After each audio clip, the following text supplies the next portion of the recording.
Okay, today we're looking at this AFOX memory. It's nothing too special. The two 8GB sticks and running at 2400 MHz. So yeah, they're not like 3000, 3200 or anything like that. But what we're going to do is see what are the benefits of running two sticks against one.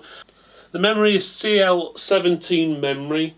It's your standard 288 pin DDR4, and as I said, two sticks of 8GB. We're going to put it up against some other memory as well, so you can see the comparison all running at the same speeds, and we will try and overclock in this as well to see if we can actually get it to run at the similar speeds as some of the higher price ones.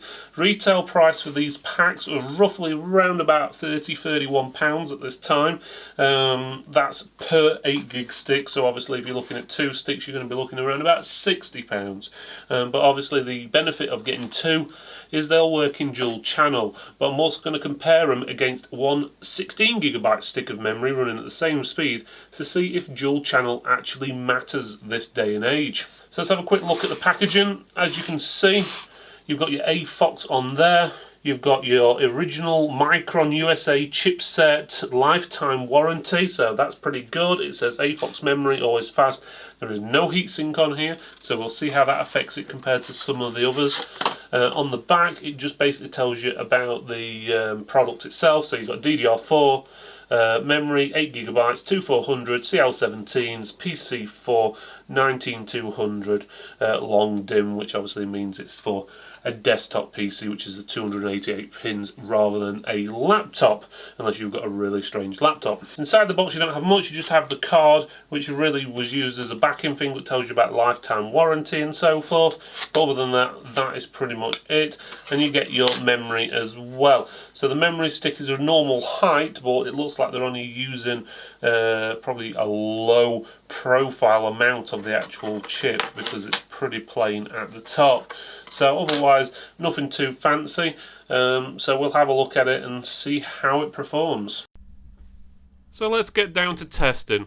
In basics, what we've done is tested the memory against other memory of similar or the same speed. Some with heat sinks, some without, some well-known brands like Kingston, Corsair, and other brands like Patriot and Team, just to see how it actually performs. And actually, if there's any difference really between the makes of memory you get, or is it just down to the specifications. We've tested this memory in a average gaming PC because, well, what's the point testing it in a high-end machine? Because most people who've got high-end machines are not going to be buying value range memory. The specifications of the machine we're using is a Thermaltake Level 20 MT case with a Gigabyte Aorus B360 motherboard, a GeForce 1060 graphics card, a Thermaltake 700 watt power supply, and we've also got some water cooling from Thermaltake as well. Otherwise, it's set up just as a normal home PC would be, Windows 10 Pro, but we're going to see something very similar on here throughout all the slides. It's pretty much all the results very similar, with some tests running better on the AFOX memory, and then some tests running better on the Corsair, and some on the Kingston, and so forth. And even the value Kingston RAM wins some tests as well. But averaging it all out, and they all get roughly the same scores, with the only exception would be when we're testing one 8GB stick in comparison to two 8GB sticks, and even dual channel at this speed doesn't make a huge difference. So for example, two 8GB sticks running dual channel don't perform that much better, if any, than one 16GB stick which is running at the same speed. Obviously, please bear in mind that results will differ on the systems you use. Using a high-end system, you may get a few different results. Specifically, if you're using an AMD platform like the Ryzen processors, they can be quite sensitive to memory speeds more so.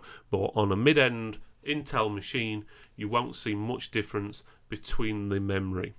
The only thing what we did see where it did fluctuate slightly was temperatures, and saying that the temperatures were pretty much roughly where we expected. The ones with the heat sinks did actually get a little bit warmer in most cases than the ones without the heat sinks, which is surprisingly. But if you think about it, the actual heatsink is sort of holding the heat in because it's not really getting that hot. The hottest they got to was about 40 degrees, which is generally a lot cooler than most of your components inside of a computer.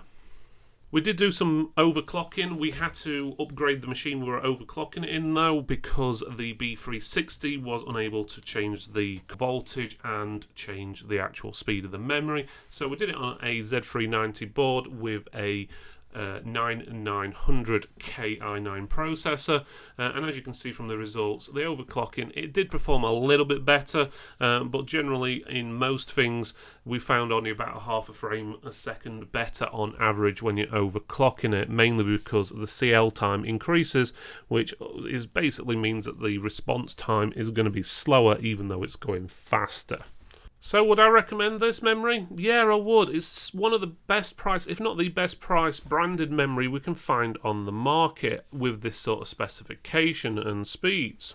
And when you're getting something that can perform the same as higher priced memory, then why should you buy the higher priced memory? The only real thing I can see with the higher price memory, they may look a little bit better because they've got heat sinks and so forth. But in standard testing, we found that because they're not getting hot anyway, the heat sinks tend to be holding more of the heat longer, unless you're able to position a fan directly pointed at the memory. So again, yes, I would recommend this product. It comes with a lifetime warranty. It's got a good value, performs the same as more costly memory, so why would you not buy it?